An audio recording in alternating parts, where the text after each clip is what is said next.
para hablar de la vida, para hablar de la alegría, para hablar del sentido de la vida y del sufrimiento humano también.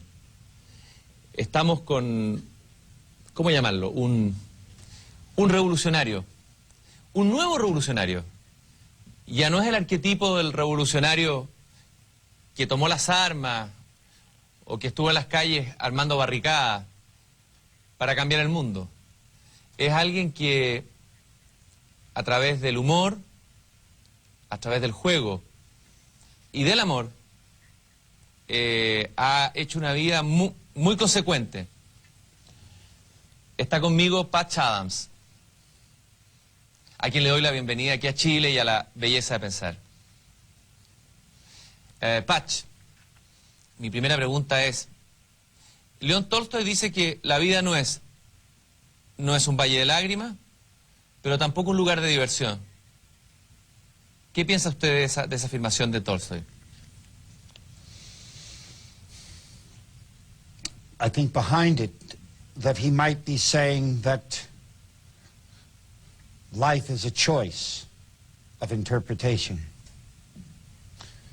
He's saying that some have interpreted it as a valley of tears and some as an entertainment. I think he proceeded to show where his choices were. For the peasant, for life as a celebration of thought and a celebration of action. Usted ha sido conocido por una película, pero ahora llega el momento de sacar la cara de Robin Williams y que aparezca Patch Adams de verdad. ¿Cuál es la diferencia o las diferencias entre Patch Adams de verdad y el Patch Adams interpretado en la película hecha por Hollywood? Well, Robin is short.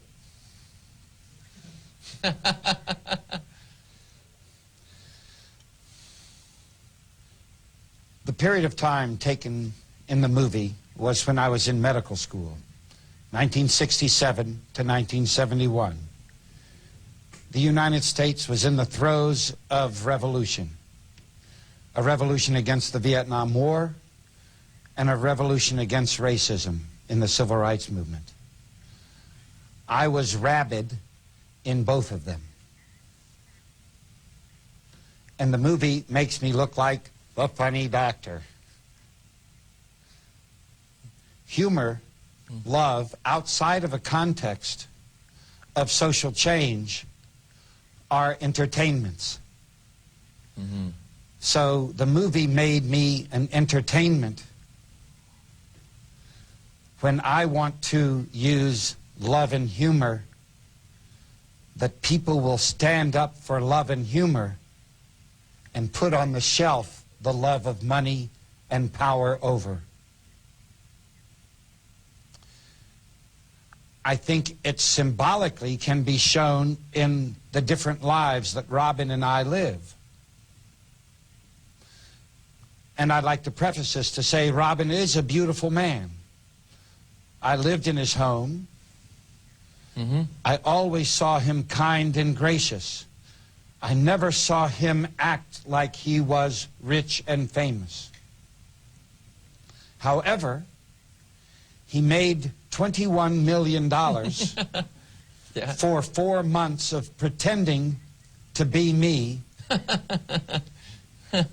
Yeah. in a very simplistic version,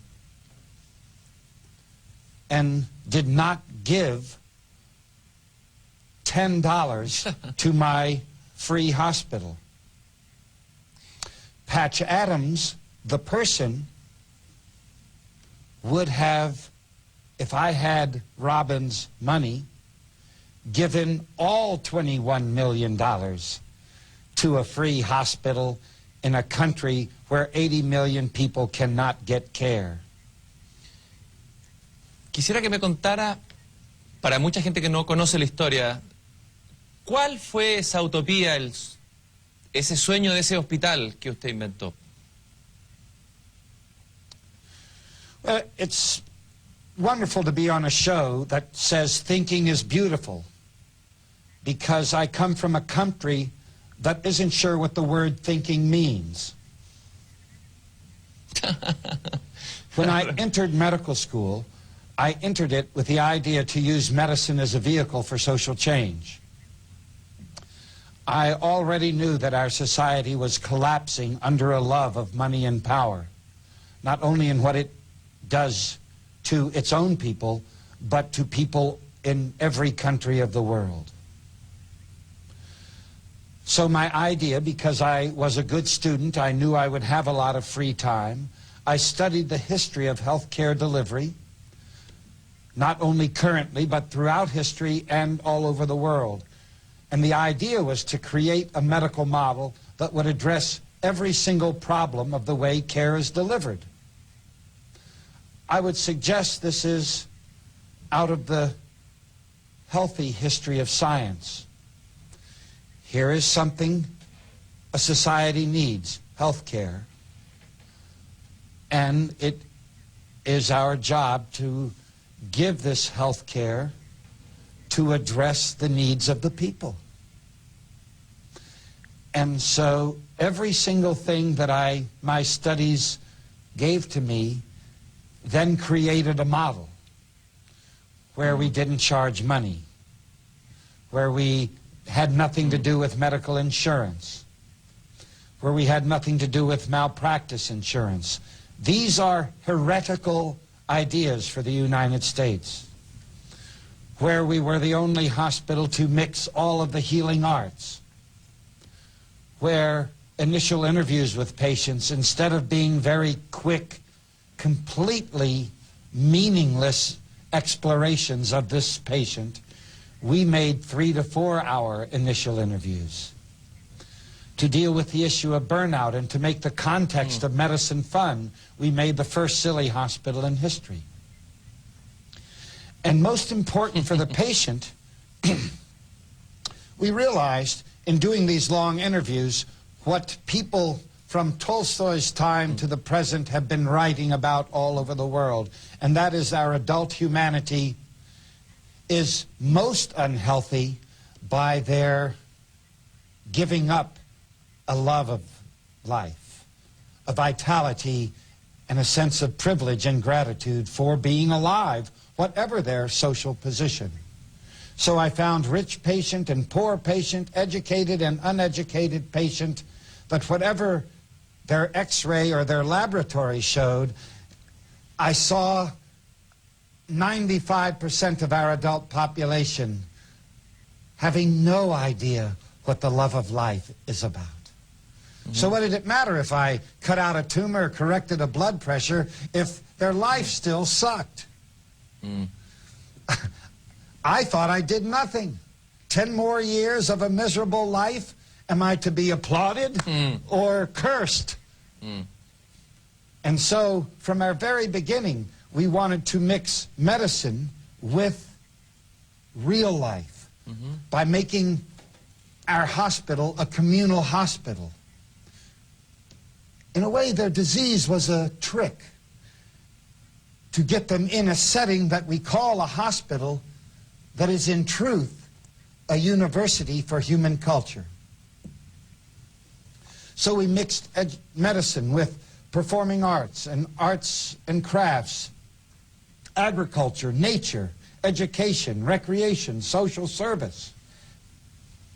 We used their disease of their kidneys to introduce them to friendship, to having a real meaning in their faith, to have a real experience with wonder and curiosity and passion and hope, not as words in a dictionary that one strives for, but as a natural experience when one wakes up. ¿Cuándo cree usted que perdimos?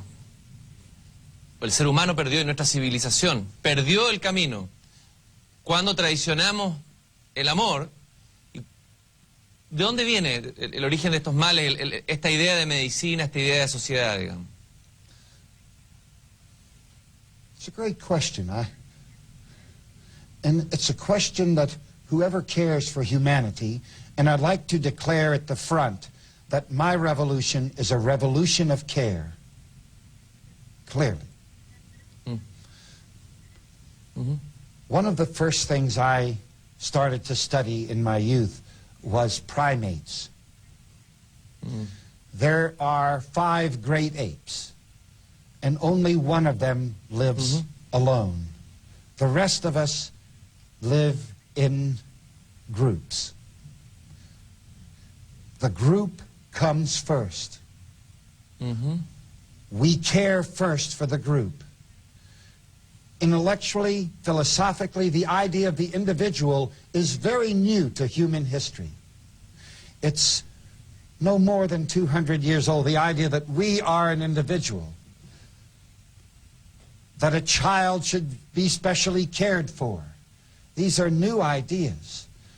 That before that, we were conscious of a group, of extended families was the closest to modern times. But for most of Homo sapien history, we lived in what a gorilla or a chimpanzee would be a group. Would never have thought of me. They would thought of a group. And this worked for humans, I think, until agriculture. The owning of land, my land. When the Native American people had Europeans come and say, we own land in Europe, the Indians said, how can you own land? God owns the land. It was inconceivable to the Native American, this idea of ownership of land, my land. And so arrogant, because the land is in charge of the land. Its drought or rain or what happens to the land is millions of years old. Not my land. And so I think the ownership of land led to this idea of arrogance over our environment. And hence, in today's form, we are headed for extinction for our complete disregard for our environment. The human environment, when we start having recorded history in the West, 5,000, 6,000, 7,000 years old with the Sumerian tablets, that we don't know what really happened from land ownership to this time. So when recorded history comes in, if we look at the Greeks, Herodotus and Thucydides, we see that they record history in terms of power over. Women have shown us, when the feminist movement came, that it was his story, history. And that story is stories of war, of leaders. Then, once the war has been won, it is a story of winners of wars, not losers of wars. And once you have a winner, you distribute the land most to the generals, second to the captains, third to the lieutenants, and the crumbs for the soldiers who actually did the work. And somewhere there, power over became the value system. And that makes sense if we look back at primates. In the gorilla or the chimpanzee, this idea of the silverback and the hierarchy of power. A wonderful Dutch primatologist, Frans de Waals, has written 6 great books on the chimpanzee. One, Chimpanzee Politics.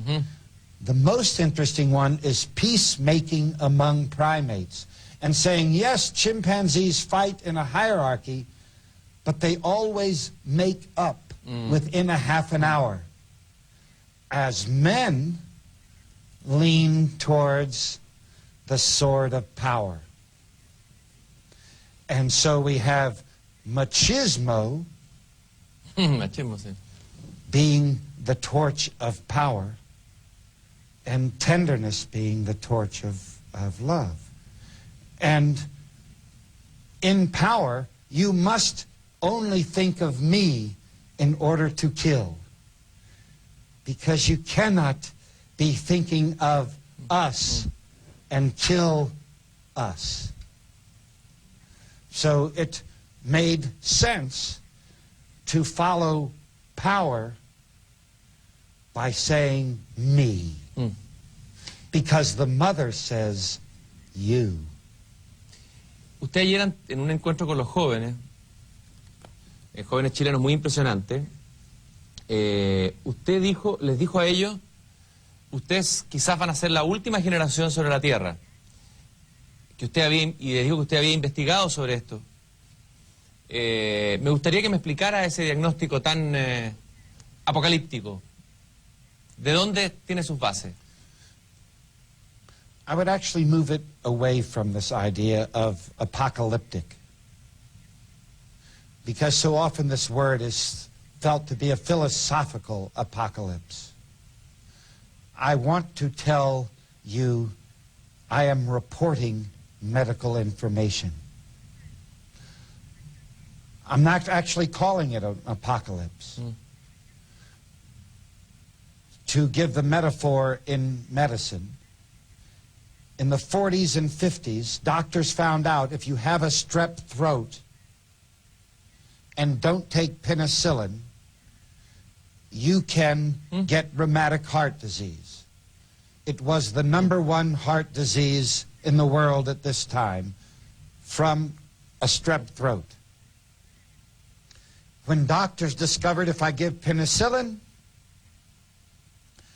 I can prevent the rheumatic heart disease. At first, doctors did not want to do this.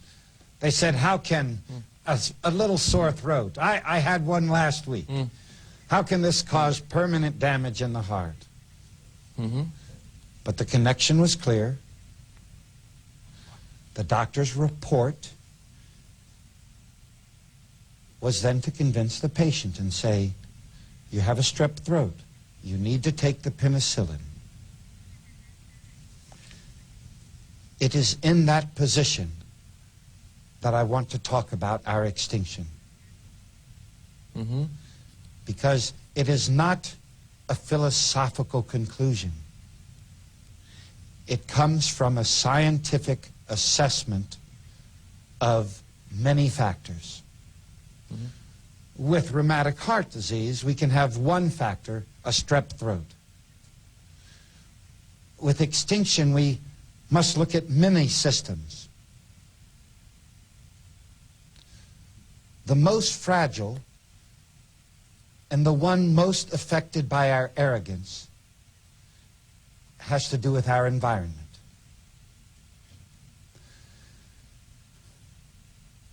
There is a huge body of literature that talks about global warming, completely ignored by our president. Because all of the problems causing the extinction are caused by the love of money and power, and always choosing the ignorance of money and power over the intelligence of scientific and social truths. 600-page book on the organochlorine industry. This is the largest chemical industry. To show how important this industry doesn't want you to know anything about it, they spend $130 million a year to keep you interested in Cindy Crawford and Brad Pitt and Pele or Michael Jordan.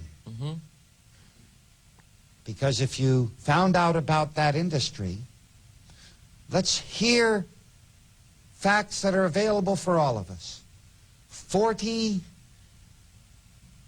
billion kilos of organochlorines are put in our environment every year. It means more than 11,000 chemicals. Ujú. They have only tested 300 or 400 of these chemicals. Every one has been found toxic to human beings that they have tested.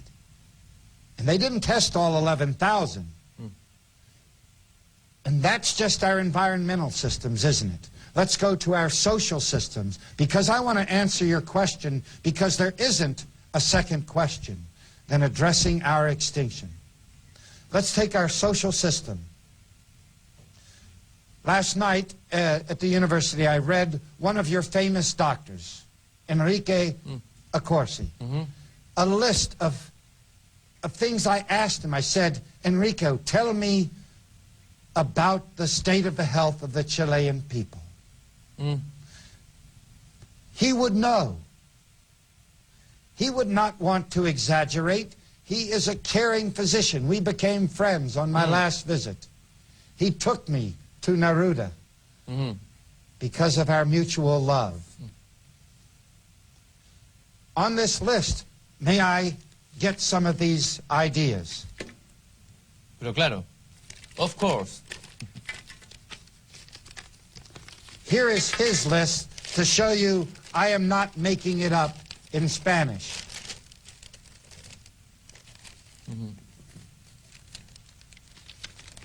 These are in the social ecology of your people in Chile.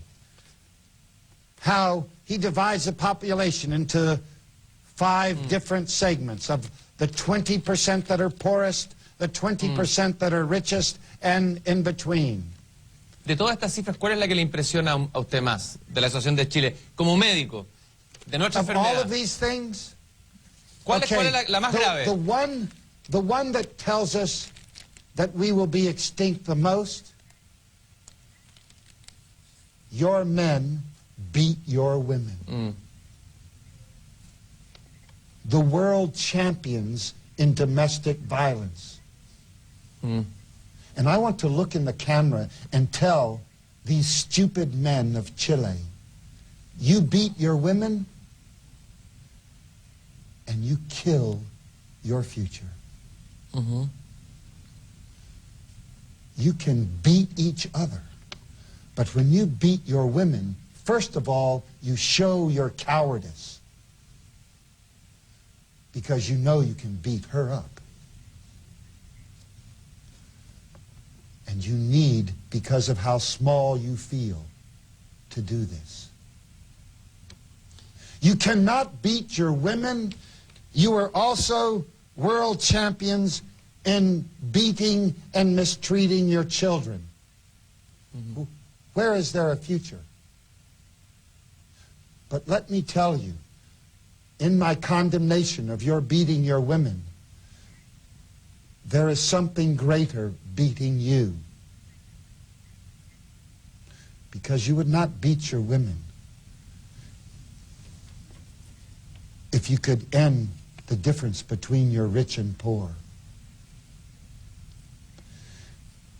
If you could take care of your elderly and not give them wages that they cannot survive on.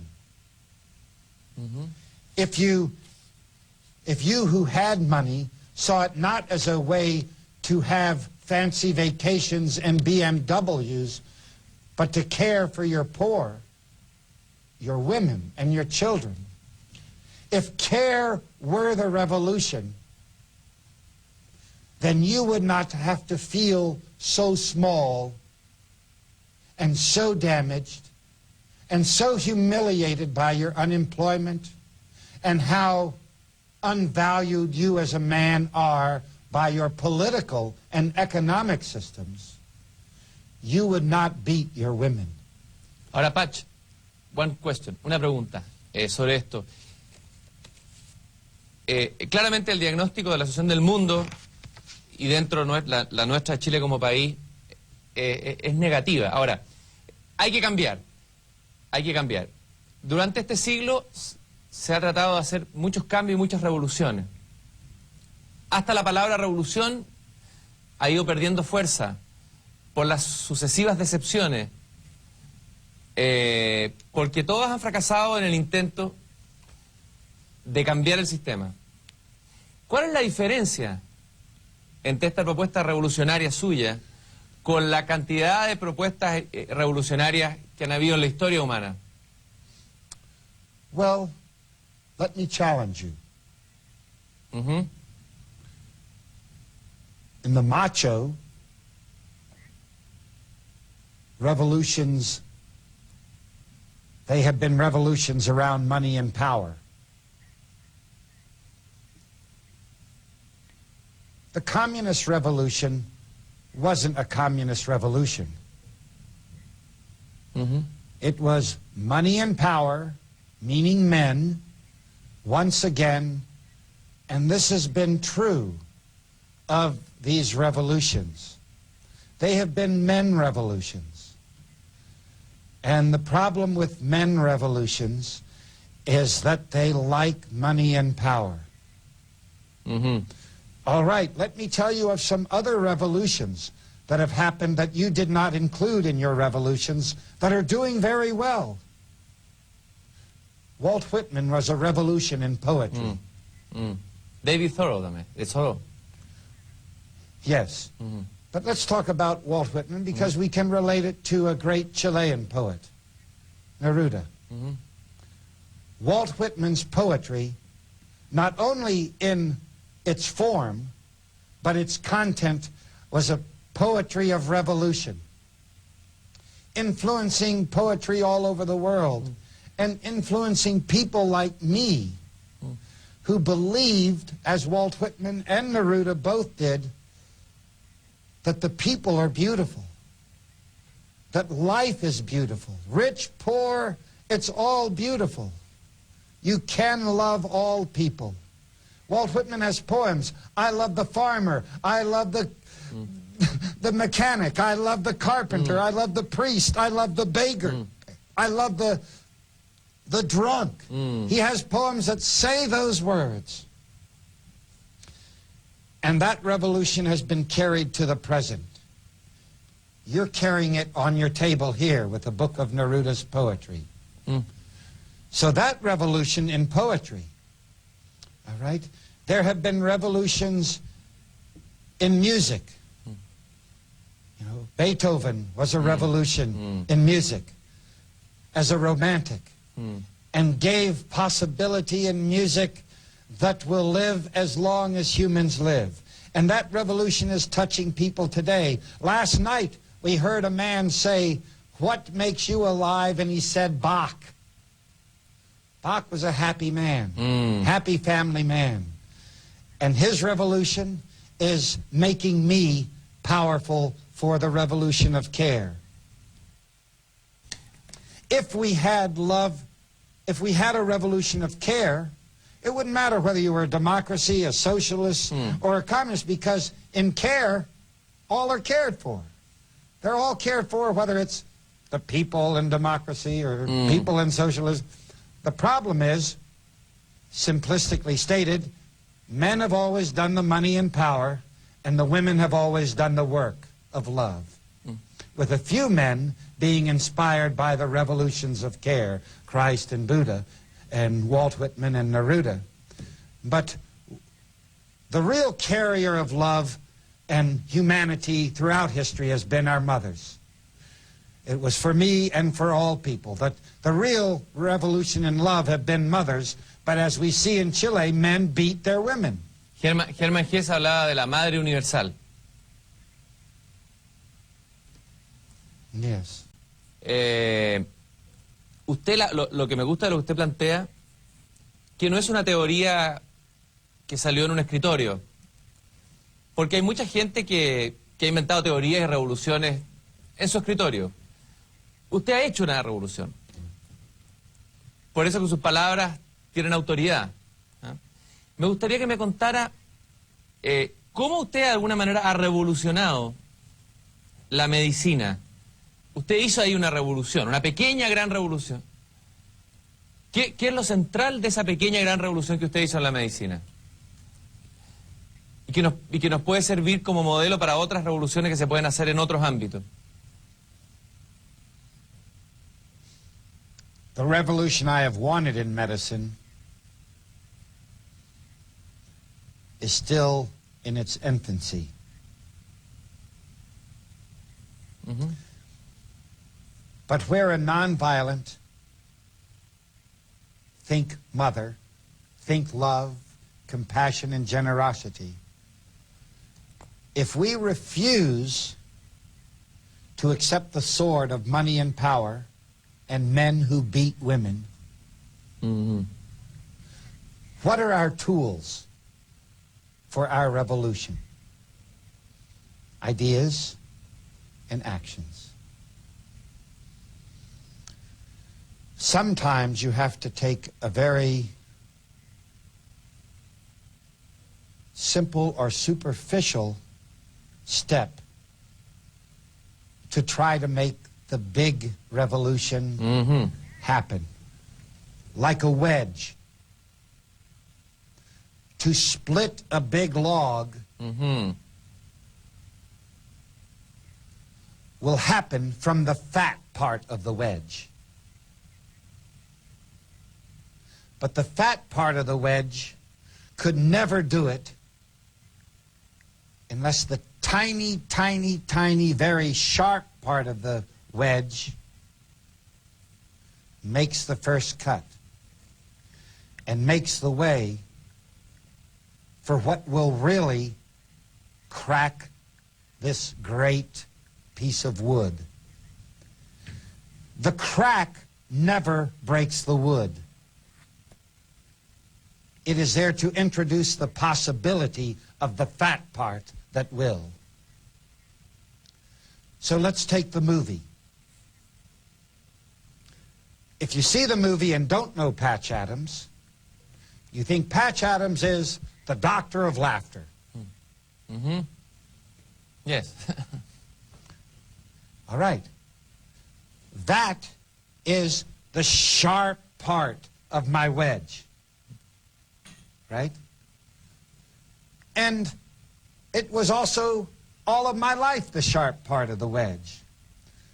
All over the world, everyone will shout, laughter is the best medicine. Mm-hmm. I actually think friendship is the best medicine, but we'll say laughter is the best medicine.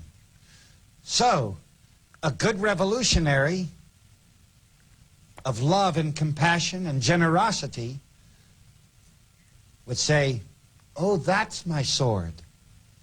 That's my sharp point. If I have a reputation of fun and funny and laughter, even the greediest, most violent person likes funny. They're never going to listen to my fat part. And so, the reason we had a kind of magic last night at the university that even overwhelmed me. I think it is on film. People should see it. It was love stood up. It was the fat part. The fattest part of the wedge is, of course, love. Bueno, Cristo ya lo dijo, ¿no? Que lo esencial es el amor. Ese es el corazón de su revolución. En términos concretos, en relación a la medicina,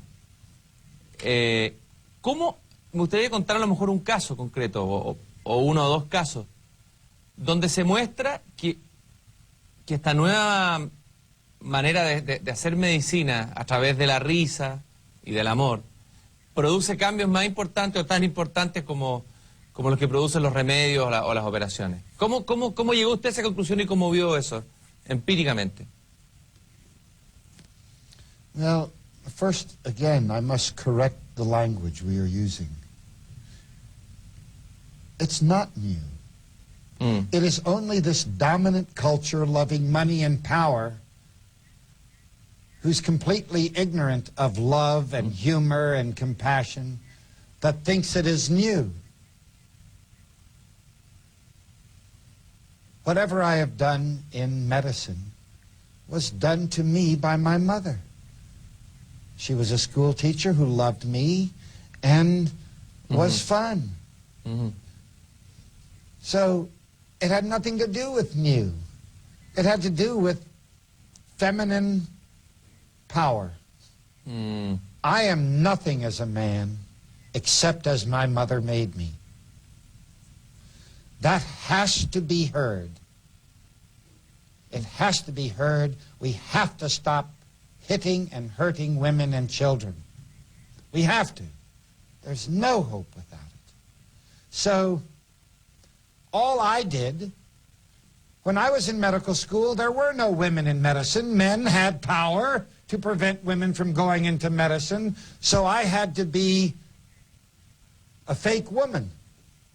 I kind of look a little like one. Women wear colorful clothes, have long hair, and are friendly. So I was an infiltrator of my mother in my body, like a possession.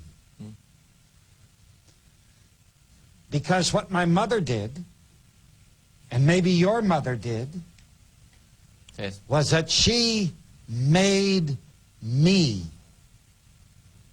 And so when I saw the injustice and the wrong behavior of arrogant, egotistical doctors who thought they had more power over the nurse and the technician and the parents and the children, I knew they were wrong. And I can give my 34 years in medicine is a constant story of that wrong. And the constant truth of the power of love and humor. And I'll give you a couple of examples. When I was a medical student, I was in the emergency room, and a family's child was brought in dead from an accident. When I was in training, never once did the male doctors ever mention the word love, ever mention the word compassion, ever mention anything to do with actual human exchange of something other than information and procedure. They did that very well. It was such a wrong direction. So, I had no training as another male doctor who was supposed to follow in those footsteps to what to do with this family. You know, I can tell them the child will go to the morgue and that maybe you need a prescription for a medicine to help you sleep. Completely ignoring that they just lost their child. They're weeping and they're going, well, maybe you need a sleeping pill for the sleeping and we'll be sure to take care of all the... So what did they teach me? Call the nurse, which means call the woman. They know how to deal with humanity. But I said, no, I'm not going to call a woman, a nurse. I'm going to be that. What do I have? One, I can have kind eyes. I can have a face that tells them something. Like my mother's face told me something. I have my hands to reach out and touch them. Then what do I have? What are the words to say? No education. The doctors didn't know the words. So I went to where it was easiest. I saw the family were Baptists, Christians. I'm not a Christian. But I know Christ. And I said, do you mind if we pray? They were shocked. The doctor said we would pray. I went down on my knees. I held my hands together and took all of my mother's love and what that meant, and it came out the metaphor of Christ's love with all the sincerity. For over 10 years, this family wrote me how that moment changed how they felt about their child's death in the power of love, in the form of the power of faith. From then on, when I was with a Buddhist patient, I was a sincere Buddhist. When I was with a Christian. When I was with an atheist, I only needed to know... Como Walt Whitman. Como Walt. Yeah, whatever. And so I started, much like a doctor collects a kind of pharmacy or a kind of treatment, I collected ideas and things that helped address suffering. I already knew humor and love were the big ones. Wonder, curiosity, poetry, music, they were helpers of love and humor. Love and humor were the great masters. And so I started adding that more and more. I started carrying toys in the pockets of my doctor's gown, and let's go many years later, when I started to take clowns to very poor countries that had no pain medicine. I remember a time, this was holy like last night, only it was all in one instead of a room of 1,300 people. We were right after Estonia got its freedom from the Soviet Union. I said, let's go to a country who just gets its freedom so we can taste this feeling. It was after 2 weeks of working 10, 16 hours a day in hospitals of poverty where they have no medicine for pain. So when a child has bone cancer, they just scream in pain. They just scream in pain, and the mother sits there faithfully loving them and stroking them while they scream in pain. It was the last hospital of the trip. It's impossible to say the fullness and feeling of joy of spending 2 weeks to take suffering.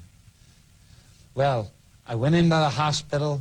I saw this mother stand outside of the door, and I saw her crying, and I knew the clowning was not for her, but what was behind the door. I walked through that door, and this was 7, 8 years ago, and I remember exactly like it was a movie you're showing me. And there was a young boy, 6 years old, named Rido. I never even hear this name before. And 3 women around, because most doctors in those countries, poor countries, a lot of them are women because men want to make more money, which is why they go into medicine in America, because they make more money.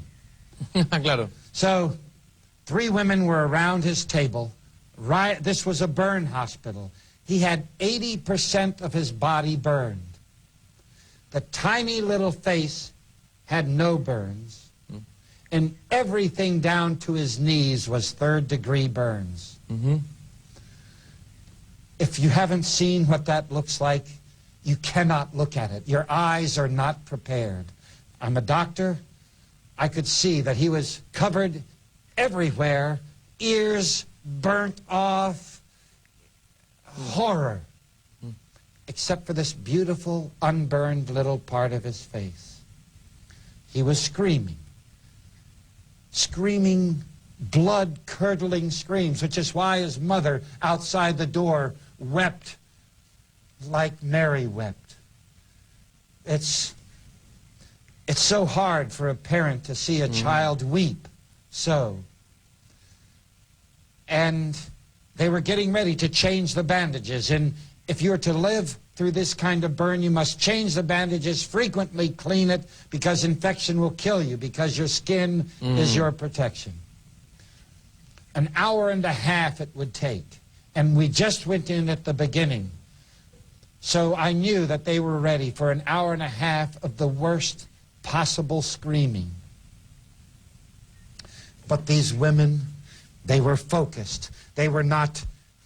Most men, if they were in the room, would leave. They couldn't even take the screaming, much less be focused to change these bandages. And they knew they had to make pain, because when you clean a wound, you take scissors and you cut skin. You can imagine if I take your skin and cut it with no pain medicine, what that would make you do, scream. And this was Rido's every moment. And I'm standing there as a father of a child of the same age, a doctor way back in the back of a clown's costume, weeping, going, what can I do? for this boy. I see that they don't even have money for gloves for sterile technique. And so I abandon my scientific training and I go up to the boys. They move away for some preparation. And so I walk over to the boy and I look down and I see his face, and it was his choice. I could have scared him, okay? But in this time with this boy, the boy looked up at me and said in Estonian, "You're beautiful." I am his. And I went around to the head of where he was being worked on. I don't know what I did for the next hour and a half. I stroke his head, and I say, "You're beautiful. You're beautiful. Oh, You're going to live. You're beautiful. You're going to live. You are beautiful." He didn't understand what I was saying. You know, I could have been, to him it sounded like, what did I care? You're beautiful. You're going to live. For the next hour and 20 minutes, he did not let out one scream. We were taken to the fat part of the wedge. Can I tell you as a scientist, as a doctor, where we went? I don't have any idea. I can't make it. Love and humor make it. Like it made last night. I didn't make last night. Love took over, as it took over in that moment. Usted fue instrumento del amor. Exactly. Are those examples enough? Bastan. Basta más que cualquier estudio científico. Hay una cosa muy interesante de su revolución, de lo que usted está planteando, de la revolución, que es que se puede hacer dentro de un ascensor. Usted habló ayer de eso. ¿Cómo se puede comenzar la revolución en un ascensor? It's one of the most top 3 questions asked in my 19 years on the road. Patch, what can I do? Often it is added, I'm just one person, I'm just a teacher, I'm just a plumber. What can I do? The most revolutionary thing I can say is what I will say. Every human being who wants a revolution of care can make the personal decision that the moment they leave their house until the moment they return, every moment in the public space, they can make the personal choice to be universally friendly and a celebrant of life.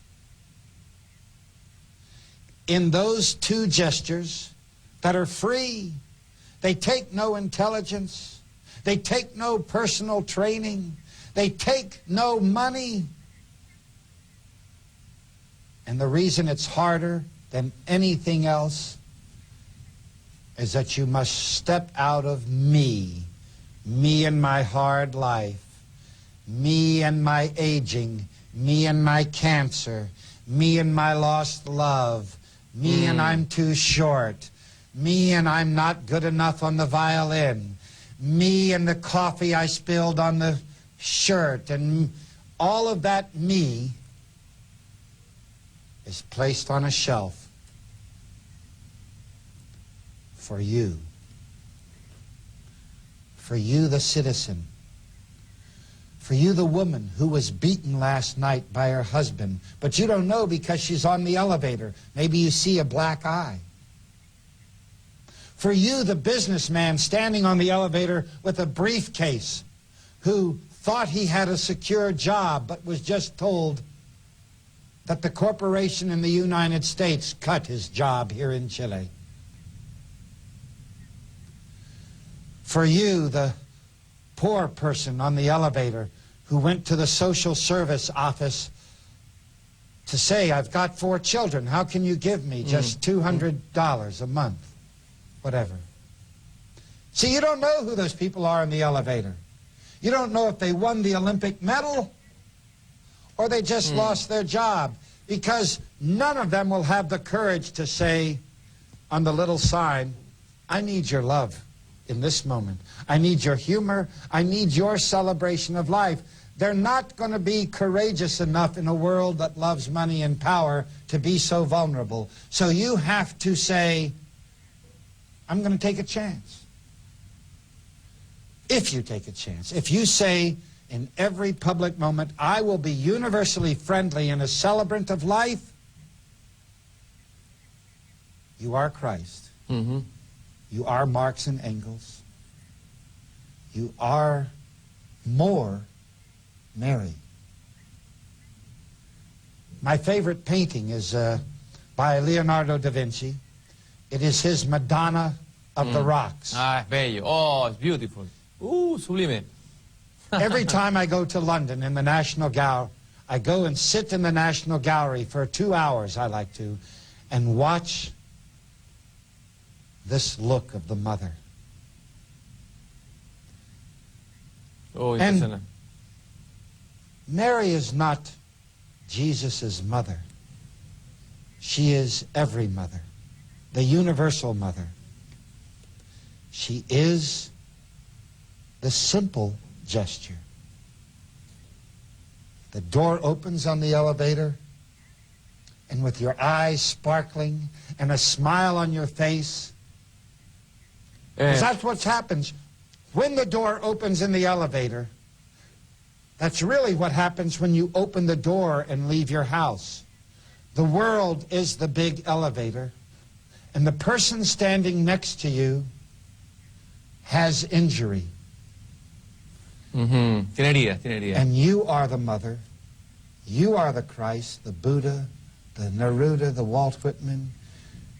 You are the child. You know, it's so interesting. Children could walk into a room full of murderers, vicious, horrible people, and play with them all uninhibitedly in love and tenderness, because they haven't yet been introduced to the love of money and power.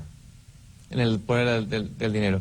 Patch, estoy muy agradecido de tu presencia en Chile y aquí en la belleza de pensar. Se necesitan muchos Patch Adams a lo mejor. En las mañanas a veces, cuando uno sale de Santiago de Chile, ve a la gente muy gris, muy triste, con la cabeza agacha. Se necesitaría tener varios clones tuyos que abrieran el ascensor y transmitieran este mensaje maravilloso que tú traes como instrumento del amor. Y te quiero hacer un obsequio de un periódico que yo hago con un grupo de amigos en que tratamos de también de cambiar lo que los medios de comunicación muchas veces hacen. Muchas gracias, Patch, por haber estado aquí en La Belleza de Pensar. Thank you. And Christian, I want to say back to you, I have been on television and in the media for 18 years and never once felt the beauty of thinking. It was shallow and stupid. Interviewers asking me, who's trying to help people, what Robin Williams was like. That's their intelligent question. Or even stupider question. So I don't know why you're allowed to do this show. But whatever it is, keep courage. Muchas gracias. Keep knowing that it is only really through thinking that the decision for love will be made. Thank you very much. Gracias. Thank you. Thank you.